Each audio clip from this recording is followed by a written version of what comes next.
The only difference, I didn't get any smarter. I didn't get any new raw ability. I didn't get better genetics. I simply upgraded one thing, my mindset.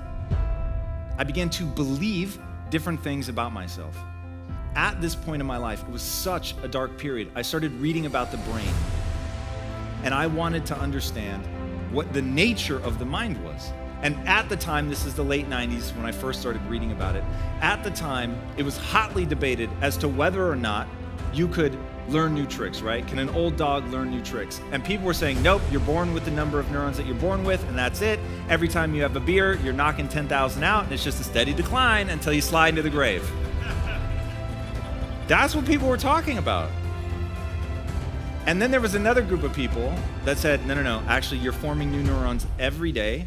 There's this whole thing called brain plasticity. Your brain will actually rewire based on your own thoughts. Give it up to that. A man named Norman Deutsch wrote a book called The Brain That Heals Itself. Think about this organ for a second. The organ itself, by thinking, can actually change its physical structure. And if you've ever seen footage of the little neurons and axes moving and looking for each other and coming together and reconnecting and then getting wrapped in what's called myelin, it's a fatty tissue that allows for the electrical impulses to travel more rapidly and easier. And because the brain is desperate for caloric efficiency, it always does that which is easiest. The thing that becomes easiest is the thing you repeat. So if you repeat to yourself that you're no good, that you're worse than other people, that you'll never be able to do it, then that's going to be what becomes easy for you to think. That's how the brain works. That's why if you practice something, you get better at it. Now, most people practice thinking really lame stuff about themselves. They think negative stuff all day long. They focus on their failures, they focus on the things that they didn't do well. And so that's what hardwires. They focus on all the ways that it could go wrong. I always tell people, stop rehearsing the failure and stop rehearsing it under the guise of, I just want to be ready. I want to have a backup plan. Well, the problem is what you're going through over and over and over is how things are going to go wrong. It is far better for you to put your energy into how to make sure that they go right. Then you're rehearsing over and over and over. You don't just think about the 1,000 ways that a building could fall. You think about structural integrity. You think about how do you build that in? Where do the posts have to be? That's the thing that you rewire over and over. So I have a dream. Okay, fantastic. I have one question. What skills does your dream require you to obtain?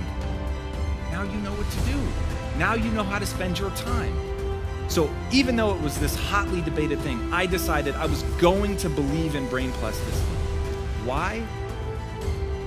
Welcome to one of the most important rules in my life.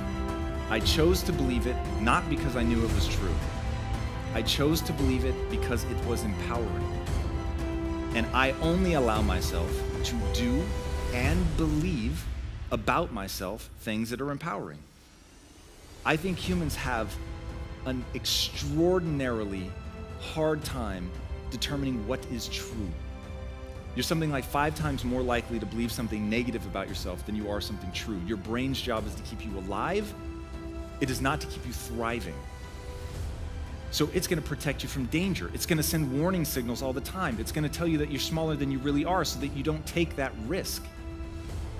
And look, I don't think people have a moral obligation to do something great. I don't even know that my way of life is the best for everyone. I think you have to be really careful who you take advice from. And in the beginning of that intro, they took a snippet from a longer thing, and I want to give you the longer thing now. I don't know that the way that I live my life is the right way to live. Maybe just trying to find peace, calm, and a stress-free life would be better for you. All I know is, if you want to be great, if you want to play on a world stage, I'm your man. And let me tell you what I've learned. You're going to pay an extraordinary price to become the person that you want to become. And it starts with having the dream, because you have to have clarity. You've got to know what you want. And I find that a lot of people fall down on this. They don't know what they want.